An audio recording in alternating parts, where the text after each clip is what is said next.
बिस्मिल्लाहिर्रहमानिर्रहीम। आज हम 9 फिज़िक्स के चैप्टर 6 वर्क एंड एनर्जी के एमसीक्यूज डिस्कस करेंगे। तो आइए, सबसे पहला एमसीक्यूज क्या है। Work done will be zero when the angle between force and displacement is.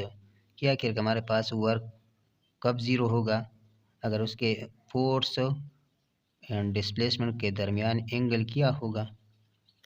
तो हमें पता है कि हमारे पास work is equal to F D cos theta, और हमारे पास थीटा की वैल्यू कास थीटा की वैल्यू कब ज़ीरो होती है, जब हमारे पास थीटा 90 हो।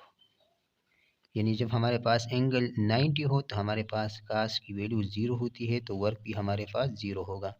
तो कौन सा इसमें ठीक है, ऑप्शन डी, यानी when the angle is 90 so the work done will be zero.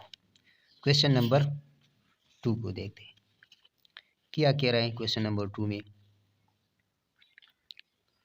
30 Newton force is exerted and the trolley move a distance of 5 meter in the direction of the force. The work done is। एक trolley है जिस पे force लग रहा है कितना, 30 Newton, और ये ट्राली ने डिस्प्लेसमेंट कवर किया, यहाँ से यहाँ तक आ गया कितना, 5 मीटर डिस्प्लेसमेंट कवर किया फोर्स की डायरेक्शन में। वर्क डन हमने फाइंड करना है कि कितना वर्क हुआ। तो वर्क का फार्मूला हमारे पास है एफ डी या एफ डी कास थीटा, लेकिन इसके दरमियान अब एंगल ज़ीरो है तो कास ज़ीरो 1 के बराबर होता है, तो work is equal to F D. इसमें वैल्यू पुट करते, work is equal to F हमारे पास कितना है 30 न्यूटन, और डिस्प्लेसमेंट कितना कवर किया, डिस्टेंस कितना 5, तो 150 किया। वर्क का यूनिट क्या है, वर्क का यूनिट हमारे पास जाउल है, तो कितना वर्क कितना आया 150 जाउल। तो इसमें से ऑप्शन सी ठीक है। क्वेश्चन नंबर 3 को देखते हैं। If the speed of a car decrease by half the kinetic energy change by. क्या कह रहे हैं, हमारे पास अगर स्पीड हाफ हो जाता है तो हमारे पास काइनेटिक एनर्जी क्या होगी। तो हमारे पास काइनेटिक एनर्जी का फार्मूला क्या है, हाफ एम वी स्क्वायर। इसमें हम पुट करेंगे क्या, हाफ तो फार्मूले का है, एम अपना है, और वी की जगह वी कितना है हाफ, तो हाफ वी यानी हाफ वी उसका स्क्वायर, फार्मूले में स्क्वायर है तो हमने स्क्वायर पुट किया, तो काइनेटिक एनर्जी हमारे पास आएगा हाफ एम वी स्क्वायर, और 1/2 का स्क्वायर जब लेंगे तो 1 1 ज़ा 1 और 2 2 ज़ा 4, 1/4, तो मतलब कि हमारे पास 1/4, और ये तो वही काइनेटिक एनर्जी है। तो काइनेटिक एनर्जी हमारे पास कितना चेंज हुआ, 1/4, यानी 4 टाइम डिक्रीज हुआ। अब क्वेश्चन नंबर 4 की तरफ चलते हैं। क्वेश्चन नंबर 4 में क्या कह रहा है, an object of mass 10 kg, mass हमें दिया है कितना 10 kg, is lifted vertically through a height of 5 metre. यहाँ से यहाँ तक लेके गया कितना 5 मीटर ऊपर, यही मास जिसका मास 10 kg है। The gravitational potential energy gain, तो हमने ग्रेविटेशनल एनर्जी फाइंड करना है, यानी पोटेंशियल एनर्जी फाइंड करना है। तो पोटेंशियल एनर्जी क्या है, एम जी एच। तो एम हमारे पास क्या है 10 है, जी हमारे पास क्या है जी हम 9.8 या 10 लेते हैं, और हाइट करना है 5, तो इसको हम मल्टीप्लाई करते हैं। अगर 9.8 लेते हैं तो फिर 490 आता है, लेकिन अगर 10 लेते हैं तो फिर 500, तो एक ही चीज़ है, तो इसमें से 490 या 500 कौन सा है, यही है, तो मतलब ये हमारे पास ठीक है। अगर 10 फुट करते हो तो 500, तो 500 भी इसमें नहीं है, मतलब यही ठीक है। अगर आप 9.8 फुट करते हो तो फिर भी यही है, तो मतलब ये तीनों तो गलत है। तो इसका मतलब ये कि आप 9.8 अगर पुट करना चाहते हो या 10, क्योंकि इनमें करीब और कोई वैल्यू नहीं है, तो यही है। अब क्वेश्चन नंबर 5 की तरफ। क्वेश्चन नंबर 5 क्या कह रहा है, if a petrol engine does 20 joule of useful work for every 100 joule of energy supplied to it, then its efficiency is। हमारे पास एक मशीन है, अगर हम इसको इनपुट देते हैं 100 जाउल, और ये हमें आउटपुट में कितना एनर्जी देता है 20 जाउल, मतलब हमने 100 रुपये दिए, इसने आउटपुट में हमें 20 दिए, तो इफिशिएंसी क्या होती है, इफिशिएंसी का फार्मूला हमारे पास क्या है, आउटपुट डिवाइड बाई इनपुट।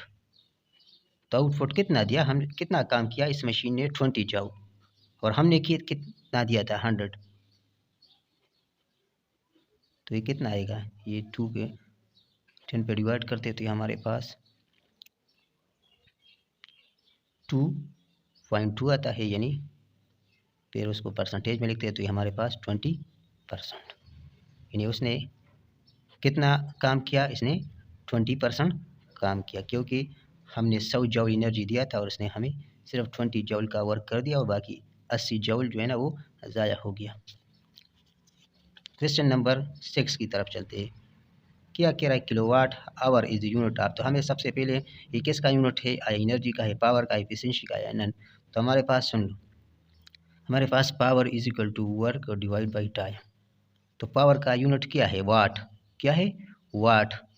तो या वाट या किलो वाट, मतलब किलो का मतलब 10 पावर 3 वाट। तो इसकी जगह हम अगर किलो वाट लिखते हैं, और ये टाइम का यूनिट क्या है, सेकंड है, आवर है, मिनट्स है, ईयर है, तो यह आवर लेट सपोज लिखो। तो वर्क हमारे पास आए किलो वाट आवर। तो क्या मतलब है कि हमारे पास किलो वाट आवर वर्क की यूनिट है, और हमें पता है कि वर्क और एनर्जी सेम है। तो अगर वर्क का यूनिट यही है तो एनर्जी का भी यही, क्योंकि वर्क का यूनिट जूल है। तो अगर वर्क का यूनिट जूल है और एनर्जी का भी जूल है, तो अगर वर्क का किलोवाट आवर है तो एनर्जी का भी किलोवाट आवर है। जो हम यूज़ करते हैं, जो एनर्जी आती है इलेक्ट्रिकल एनर्जी, वो किलोवाट आवर में होती है। ये ग्रेटर यूनिट है।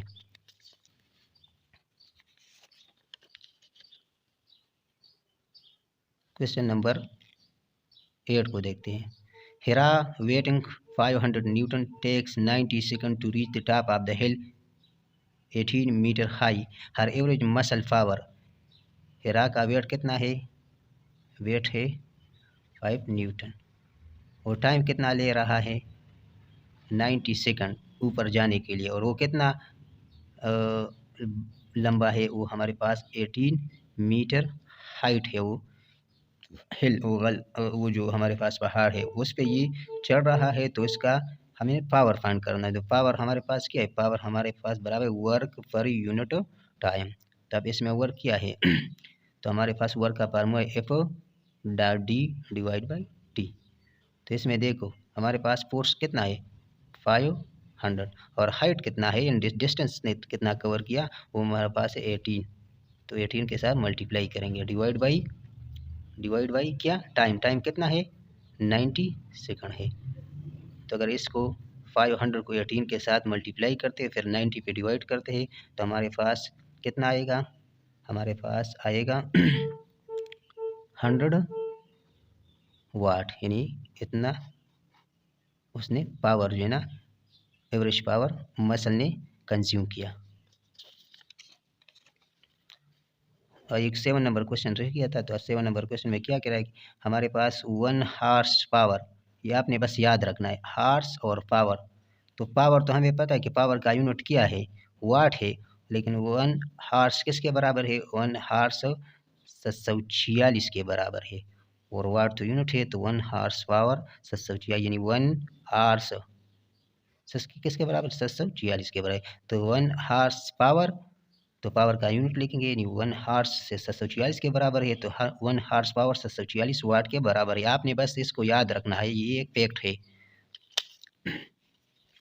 Question number 9 and the last one, क्या कह रहा है, a machine is able to lift 20 newton of concrete slab vertically up to a height of 30 metre about the ground in 50 second, the average power of the machine is. कि हमारे पास एक machine है जो कि इतना वेट ऊपर लेके जा रहा है, उसको कितना हाइट है, वो 30 मीटर है। तो कह रहा है कि वो 50 सेकंड में लेके जा रहा है ग्राउंड से ऊपर, तो एवरेज पावर फाइंड कर लो। तो ये question number 8 number question same है।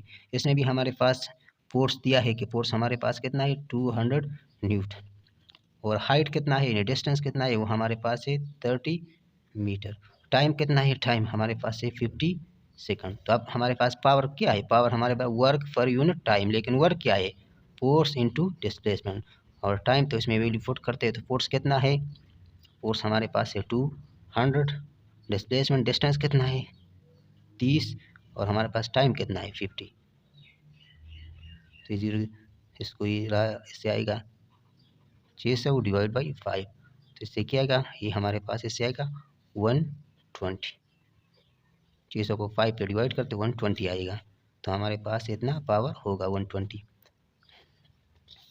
तो ये था आज का, इसमें क्या 100। तो ये थे आज के एमसीक्यूज़। उम्मीद करता हूँ ये एमसीक्यूज़ और ये वीडियो आपको पसंद आई होगी। अगर वीडियो आपको पसंद आई है तो चैनल को सब्सक्राइब करें, बेल आइकन दबाएं।